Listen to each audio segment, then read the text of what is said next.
Good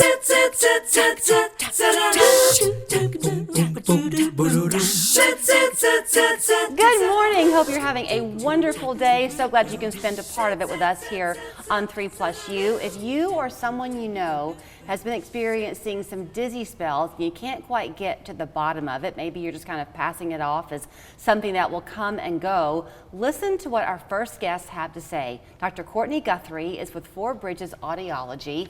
Last time she was here, she talked about a test that she does for this very dizziness issue.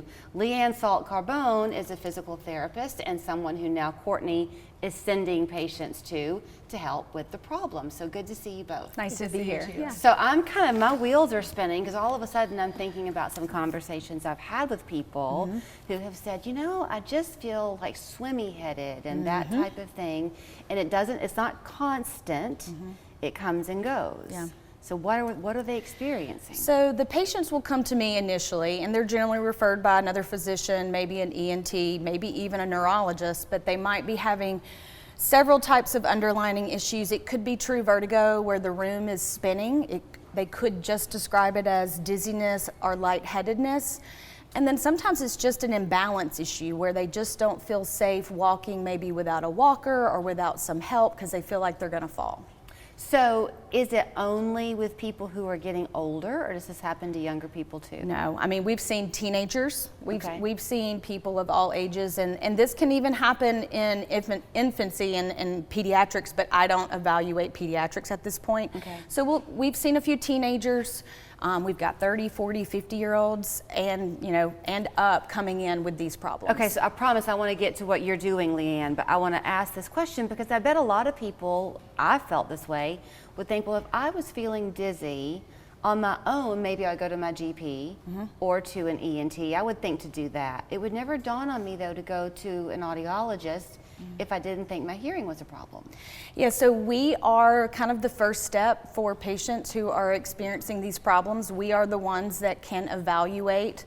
We do 12 different tests, so we spend about an hour and a half with each patient, and it's evaluating their inner ear. It's also evaluating some possible central nervous system involvement with dizziness or imbalance. And so we are your first go-to. ENT offices can do it, it's just that these offices in our town don't really have the equipment. Right, okay.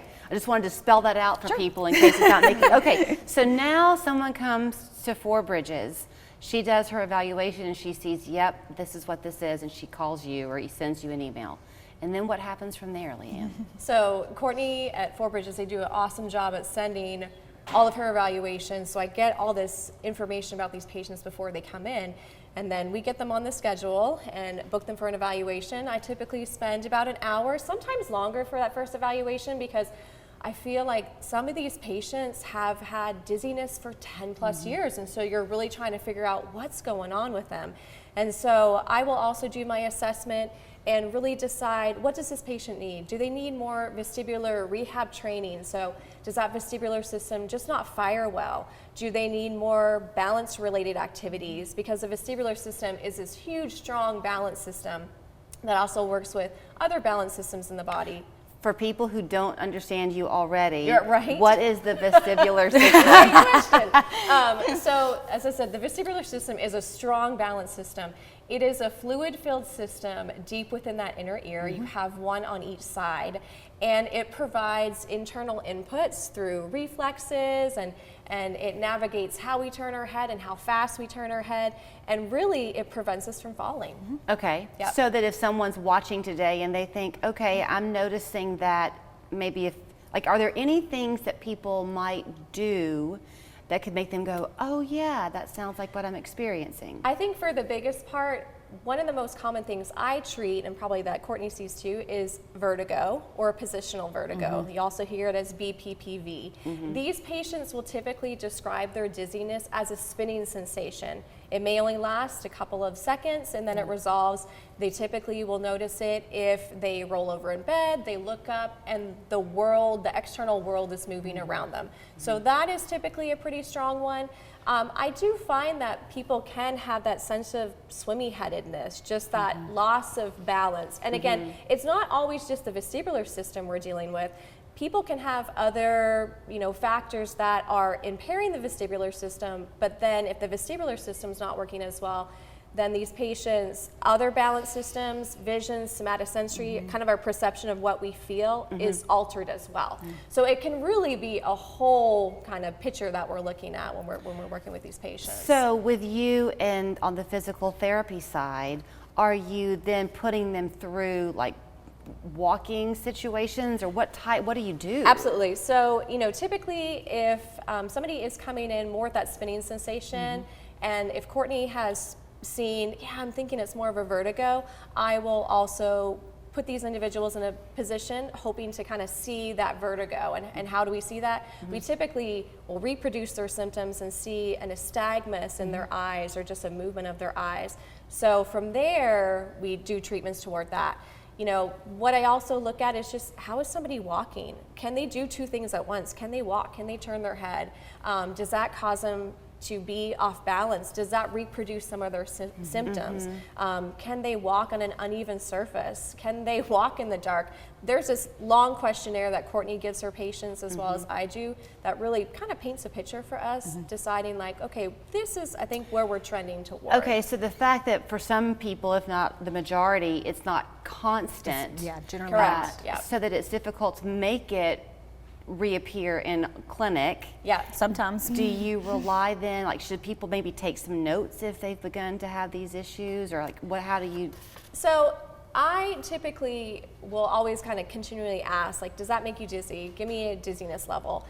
Sometimes I will find some of these patients may have had something going on with their vestibular system, but also have blood pressure issues. So maybe they're doing certain things, and maybe they keep their head down a long time and go to stand up, and they're like, whoo, I'm dizzy. So in those cases, if I feel like maybe somebody's blood pressure is not leveling out the way it needs to, I say, hey, go home. I want you to take your blood pressure throughout the day.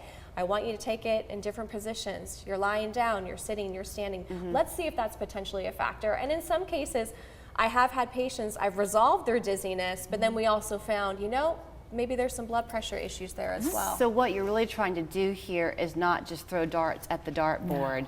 The whole idea is to make it not a trial and error and get to the root cause. Get to the Right. root cause, Yeah, you got it. I mean, we've seen about, I guess, over 200 patients since we started doing this a year ago.